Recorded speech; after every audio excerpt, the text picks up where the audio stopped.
Today, after a ceremony this morning, one of the major roads in the city now officially named after Winnie Mandela. Winnie Mandela Drive runs into Sandton, was known as William Nicol Drive, follows a decision by the council of the city to Johannesburg to rename the road.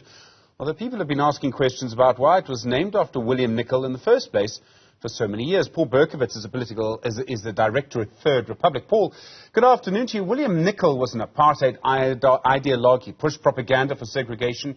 He helped to form the Broederbond. In a way, it seems amazing that the name of the road was kept for so long after we became a democracy. Good afternoon, Stephen. It does, but if you travel to the west of Johannesburg, you'll find CR Swart, and Barry Hertzog is still around after so many decades. So the question of why there's an overhang of apartheid-era heroes with places named after them is not going to be answered just by changing William Nicol. There are many other issues. I mean, one of the big arguments we have as a society is around renaming roads and places. It's about many things. It's about our divided past. It's about our future in a way. It's about power. It's about removing the memories of those who were in power. Is there a particular kind of process we should follow? And I'm thinking specifically around the sort of consultation we should maybe follow. Yeah, there is, Stephen. If you look at other municipalities specifically where there have been name changes, and I'm not going to look at other spheres of government for now because that gets complicated, but you'll know that in Durban there were a number of major roads changed about 15 years ago. In Tshwane there was a similar process, I think, also about 15 years ago, within the last 10, 15 years. Other municipalities ranging from Drakensberg to Polokwane have got bylaws and processes around the changing of names, not just streets, but other infrastructure. And yes, there's normally supposed to be a consultative process that would follow the ambit and the spirit of the Municipal Systems Act, and even as high as the Constitution, which talks about political participation and community inclusion. And that hasn't happened yet. I mean, we've seen, for example, I think it was also relating to Winnie Mandela, a town formerly known as Brandfort was named Winnie Mandela. And that was a decision. It was taken. It was legally taken, as I understand it. I think twice when they had an official renaming ceremony, local residents stormed the ceremony and prevented it from happening, saying, firstly, they hadn't been consulted, but their main issue was around service delivery, and it was the only opportunity they'd had to speak to senior politicians. I mean, it takes us back to the point you're making about consultation and how we need to do this.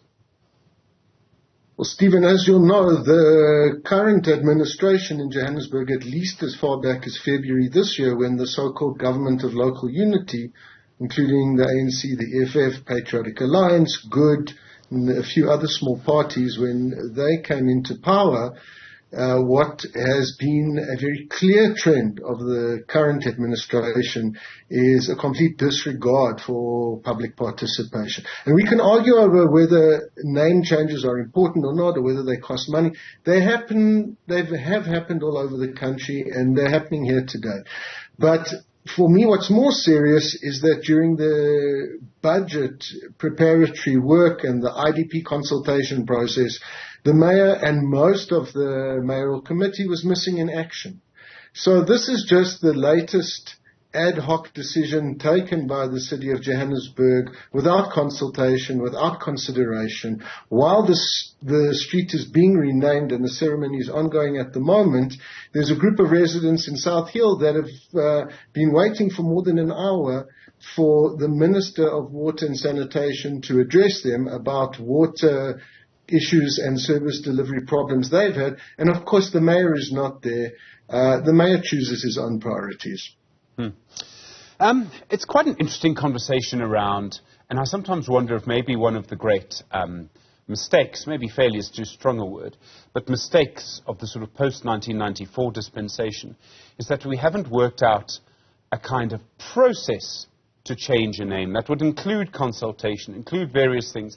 You're correct, of course, there are aspects of the law, there's certain bylaws in certain places, but you seem to keep having the same argument all of the time. And I think many people were incredibly surprised to wake up one morning and find that a certain city in the Eastern Cape was now called Gqeberha. There had been a process of consultation, and yet it still came as a shock, which suggests to me that it hadn't been properly publicized. I don't know if there's any kind of process that we would all agree on that would allow us to rename things without this huge political argument. And I suppose that shows that it's about power. It's largely about power, Stephen, but there have been processes. There are good precedents.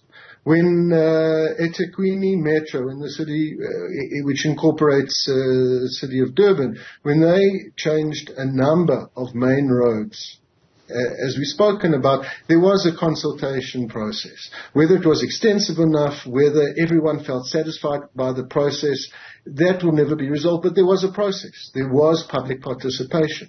There was a similar process when, a few years ago, when the city of Joburg changed a number of streets in the CBD. But what we're seeing now, and you can see it play out on social media, Stephen, is that the ANC are claiming this victory because they said they wanted to rename the street back in 2018, no consultation then.